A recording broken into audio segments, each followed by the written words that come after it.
Aming Diyos, maraming salamat po. Sumapit ang araw at oras ng aming pagsamba. Salamat po, Ama, sa kabila po ng aming abang kalagayan. Patuloy naming naisasagawa ang napakahalagang tungkulin namin na ikaw ay aming sampahin habang kami ay nabubuhay. Salamat po, di mo kami pinababayaan araw-araw sa buhay namin. Mahirap maglakbay. Mabigat ang mga pagsubok, sagana ang kalubayan. Salamat, Ama, nariyan ka na laging umaalalay sa amin, nagbibigay ng lakas ng loob, nagpapatatag ng aming pananampalataya. Salamat po, di ka pumayag na mapinsala ang aming buhay, lalo na ang aming banal na karapatan. Nagsisikap kami na magpatuloy sa kabila po ng mga bagabag, sumasampalataya ng lubos. Hindi mo kami pababayaan. Natutupad sa aming buhay ang iyong pangako. Mabigat na ng dalahi, magaan namin itong nakakaya. Sapagkat ikaw ang lagi namin kasama. Purihin ka aming Ama. Sinasamba ka ng aming mga kaluluwa. Kabagan mo po muling paging dapatin kaming magkakapatid. Huwag mo kaming itatakuin. Kabagan mo kaming lahat, aming Ama. Lingapin mo ang aming pagsamba. Panginoong Yesus, ipamagitan mo po kami sa Ama. Patuloy mo kaming alalayan. Patuloy mo kaming tulungan. Maging karapat dapat na lagi sa Ama. Maawa ka, Panginoong Yesus, sa aming pagtitipon. Muling matupad ang iyong pangako. Muling ibuhos mo ang saganang biyaya na kailangan ng aming mga kaluluwa. Ama, sa pagtanggap namin ng iyong mga salita, pakihandang lubos ang aming mga sarili. Tulungan mo po kaming laging sumampalataya. Patuloy naming maibuhay lahat ng iyong mga kausap. Malagi po kaming nakaugnay sa diwa't layunin ng pagsusubo mo sa mga huling araw.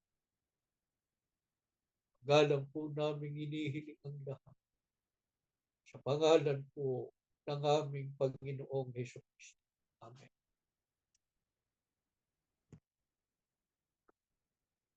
Mga mahal na kapatid, habang papalapit ang mundo sa kawakasan po nito, ay lalong dapat na magsikap ang bawat kaanib sa Iglesia ni Cristo na palakasin ang pag-asa sa kanila. Sa panahong ito na ating nilalakbay ngayon, napakarami pong mga bagay na maaaring magpahin ating pananampalataya. Gaya po ng mga tukso at kasamaan na naglipana sa ating kapaligiran. Nariyan din po ang mga kahirapan sa pamumuhay. Iba't ibang suliraning panlipunan. Dumagsa din sa ating panahon ang mga bulaang tagapangalanan na kung hindi po tayo makapag-iingat, ay maaari ding madaya tayo at matangay ng hidwang pananampalataya. Ano ang panawagan ng Diyos sa atin upang matagumpay nating matapos ang ating takbo at maging karapat-dapat po sa kanyang ipinangakong kaligtasan? Anong uring paninindigan po ang inaasahan ng Diyos sa atin na pinangakuan niya ng kaligtasan? Sa Hebreo 4:14, ang sabi ng Biblia, magpakatatag tayo sa ating pananampalataya. Paano tayo magiging matatag? At lalo pang tumatatag sa pananampalataya habang lumalapit ang araw ng kawakas. Hebreo 10:23-25. Sabi ng Biblia, matatag nating panghawakan ang pag-asa na ating ipinapahayag. Yamang siya na nangako ay tapat. Ano po katumbas ng matatag nating panghawak? Mahigpit ang paghawak o nakakapit na mabuti at hindi papayag na makabitiw. Sa makatuwid, huwag nating bibitiwan ang pag-asa sa kaligtasan na ibiniyaya po sa atin ng Diyos. Ano ang payo sa atin upang hindi tayo makabitiw? Ang sabi pa, huwag nating pabayaan ang ating pag lalo na habang nakikita ninyo na papalapit na ang araw. Yun ang araw ng pagluto.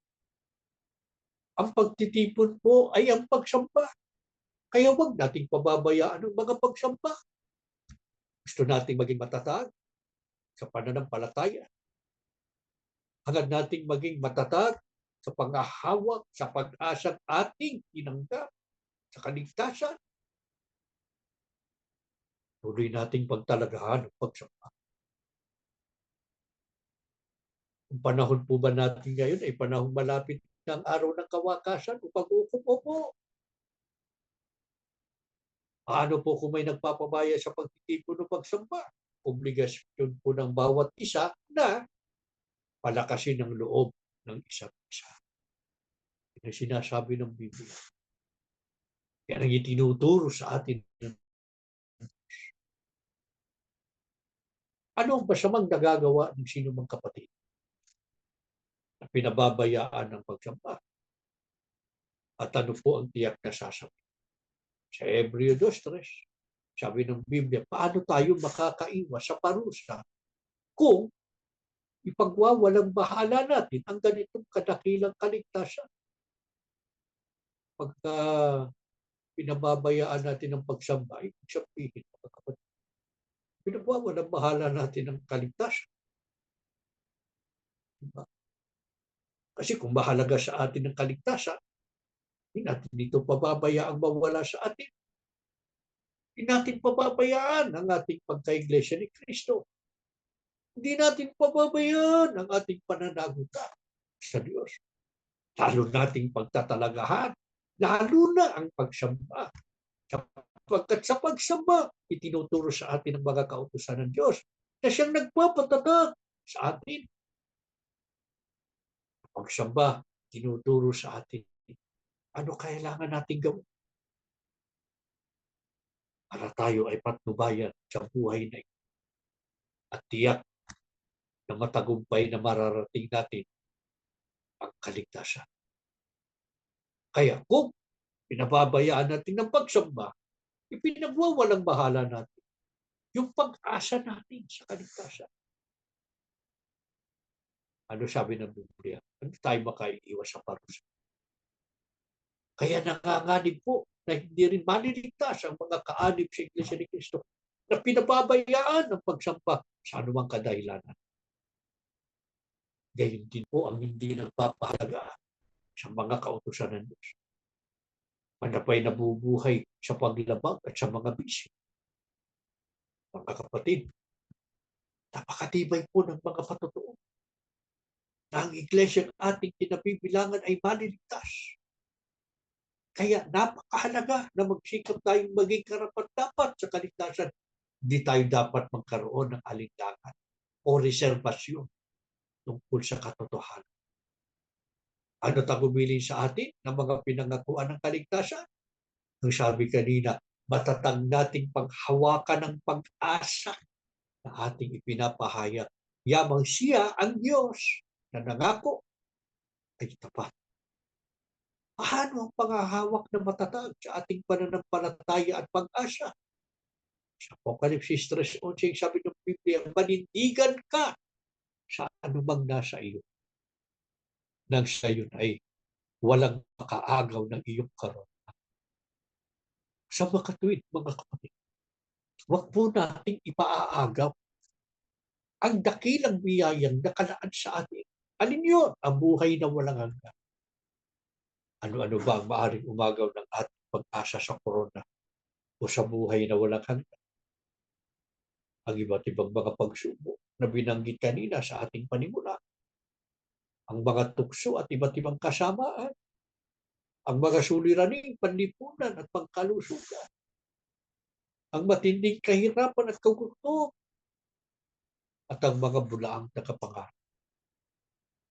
Huwag tayong pumayag, mga kapatid, na alinman sa mga bagay na ito o sino man ang maging dahilan upang masira ang ating pananampalataya at maagaw at maglaho sa atin ang korona ng buhay o ang buhay na walang hanggan. Paano tayo magtatagumpay sa mga pagsubok na ito? Pabayaan ba tayo ng Diyos? Paano natin malalampasan at mapagtatagumpayan ang mabibigat na mga pagsubok sa ating pananampalataya?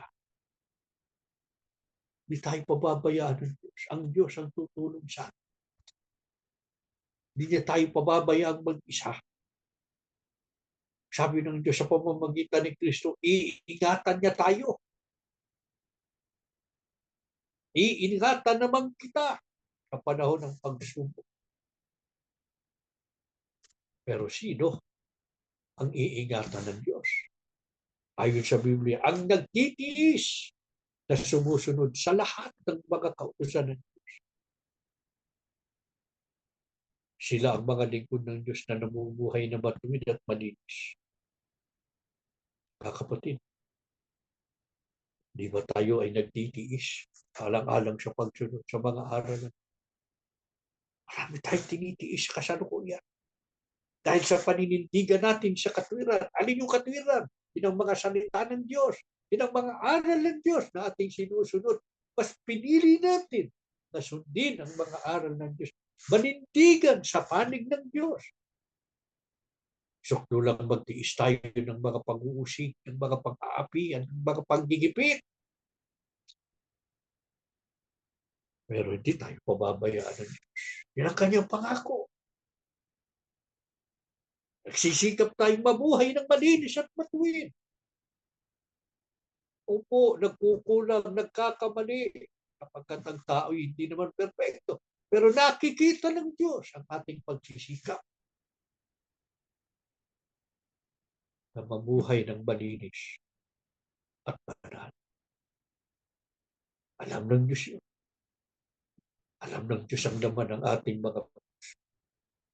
Sana'y makita ng Diyos sa ating lahat. Kalinisan ng ating puso. Yung paghahangad na lagi siyang mabigyan ng kanuguran.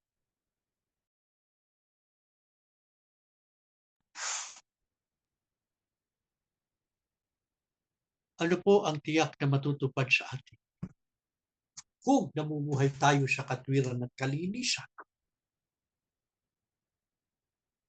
Kalawang Samuel 22:21 hanggang 22. Ang sabi ng lingkod ng Diyos, pinagpala niyo ako dahil ako'y namumuhay sa katwiran. Sa kalinisan ng aking kamay, ako'y inyong ginantimpalaan. Sana maunawaan natin mga kapatid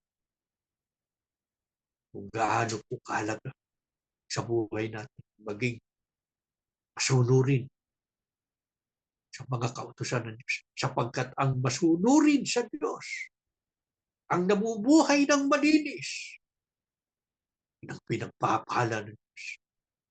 Yun ang binibigyan ng Diyos ng gantimpala.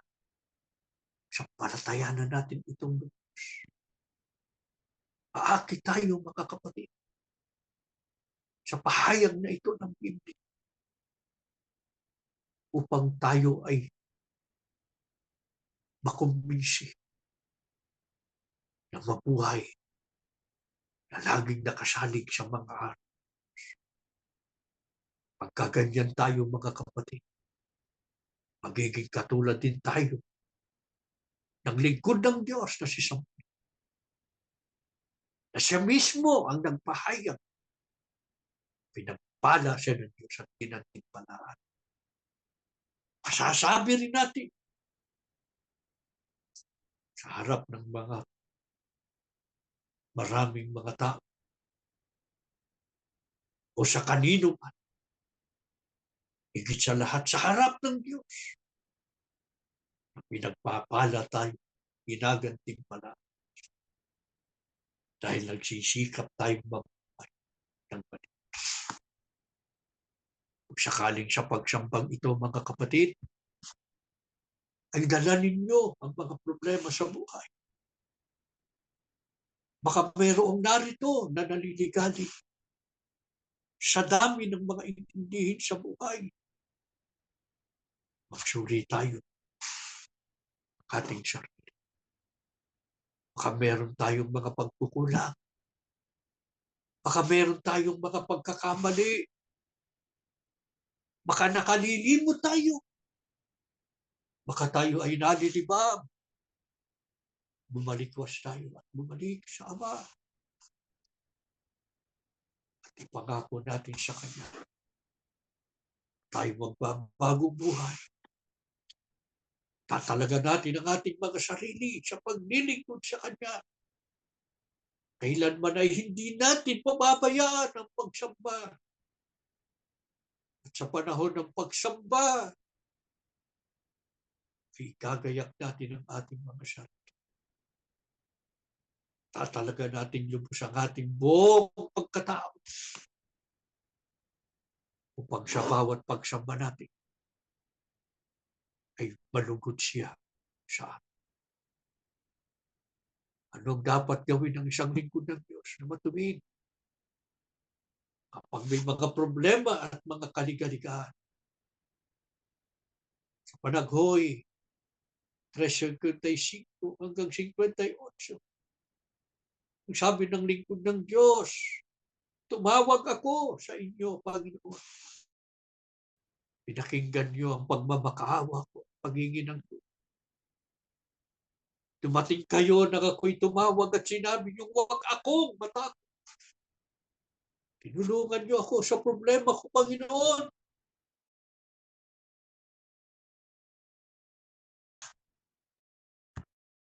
Sapagkat marami na tayong mga karanasan sa mga nakalipas na mga panahon. Kung paano tayo tinulungan at ipinagmalasakit ng Diyos. Paano niya dininig ang ating mga pananalangin. Iba siya alam ng Diyos. Nakikita niya kung paano tayo nabubuhay.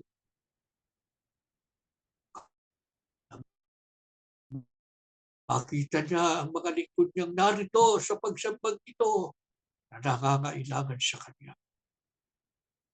Mga magulang na hindi tumitigil ng pagtawag sa Kanya para itulog ang kanilang mga suliranin, ang mga bagabag nila sa kanilang tahanan, ang mga alalahanin ng kanilang sambahayan. Makita nawa ng Diyos ang mga anak na laging nananalangin, nagpapanata, humihingi ng saklolo sa Kanya. Marinig nawa ng Diyos kanilang mga daing,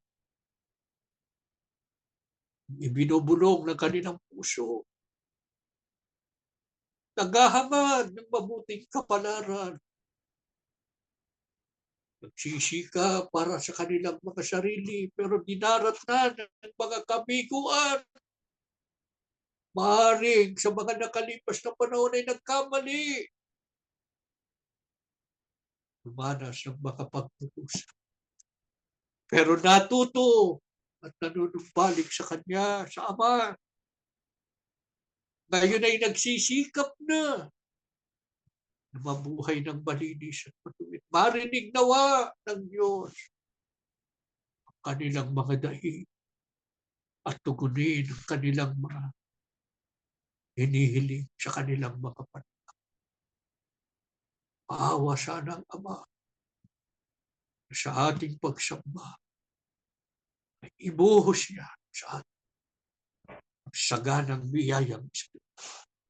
Tumayo kayo mga kapatid, tayo mananalangin. Manaming Diyos, maraming salamat po. Napakabuti mo. Tinuturo mo sa amin kung ano dapat namin gawin sa harap ng mabigat na pagdadala ng buhay sa daigdig, lalo na sa panig namin. Ama, batid mo ang bigat ng buhay namin dahil sa pag-uusig, dahil sa pag-amin. Ngunit nagtitiis ang iyong mga anak, nagtitiyaga para lang patuloy na masunod ang iyong mga kalooban. At kailanman ay huwag naming mapabayaan, lalo na ang mga pagsamba. Salamat po sa pag-unawa mo sa amin. Sa ganito naming mga pagsamba, narito ka lagi sa piling namin. Pinalalakas mo ang aming mga loob. Inaaliw mo kami sa aming mga kalumbay. O aming Ama, lubusin mo ang aming kagalakan. Huwag ka munang aalis. Patuloy mo pang sa puso namin ang biyaya ng iyong banal na kapangyarihan. Maawa ka, aming Ama, dalawin mo ang bawat tahanan. Basbasan mo ang mga magulang, pagpalain mo ang mga kabataan sa harap ng maraming kaniganigan at mga suliranin sa buhay. Manatili kaming panatag sa aming kaalalan. Patuloy na mapayapa naming maitaguyan ang mga paglilingkod sa iyo. Tulungan mo kaming lahat, bawat tahanan, magkaisa kami ng Diyos. Ano man ang mangyari sa unahan ng aming paglalakbay. Hindi kami urong, walang sino man sa amin nagtatalikod. Kundi tataguyan namin ang aming kaalalan hanggang wakas. Matapos namin ang aming takbuhin, maging karapat dapat kami sa buhay na walang hanggan. Panginoong Yesus, ipamagitan mo kami sa Ama. Huwag mo kami pababayaan. Alalayan mo kami araw-araw. Pagka nakikita mo kami nangihina, palakasin mo kami. Pagka kami nadapa, ibangon mo kami. Tulungan mo po kami lagi namin makita ang buting dulot ng pagsunod. Kung gaano kami mapagkapalan pagka kami ay nabuhay ng malinis at matuwid, ng pagpapala at gantimpala ng Ama ay laging sa amin. Panginoon, pagalingin mo po mga may sakit. Maawa ka po. Ibangon mo sa banig ng karamdaman at patuloy na ibasbas ang mabuting kaluso. Ama, lubos ang aming pag-asa.